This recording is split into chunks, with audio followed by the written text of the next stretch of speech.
बेकायदेशीर गुटखा वाहतूक प्रकरणी एकास अटक, 10,74,260 रुपयांचा मुद्देमाल जप्त. स्थानिक गुन्हे अन्वेषण शाखेच्या पथकानं कोल्हापूर शहरात अवैध गुटखा वाहतूक करणारे एका इसमास अटक करून 10,74,260 रुपये किमतीचा मुद्देमाल जप्त केला. ही कारवाई 5 ऑक्टोबर रोजी रात्री भोईगल्ली बिंदू चौक इथं करण्यात आली. सहाय्यक पोलीस निरीक्षक सागर वाघ यांच्या पथकाला मिळालेल्या माहितीनुसार जावेद मलिक बागवान वय 38 राहणार भोईगल्ली बिंदू चौक कोल्हापूर हा इनोव्हा गाडी क्रमांक MH12HT2421 मधून गुटखा वाहतूक करत असल्याचं समजलं. पथकानं सापळा लावून त्यास पकडलं.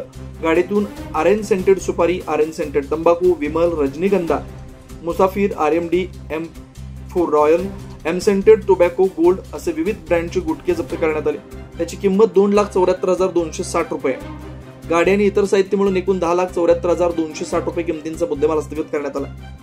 या प्रकरणी लक्ष्मीपुरी पोलीस ठाण्यात गुन्हा दाखल करण्यात आला. कारवाई पोलीस अधीक्षक योगेश कुमार व अप्पर पोलीस अधीक्षक B धीरज कुमार यांच्या मार्गदर्शनाखाली पोलीस निरीक्षक रवींद्र कळमकर, सहाय्यक पोलीस निरीक्षक सागर वाघ यांच्या पथकाने केले.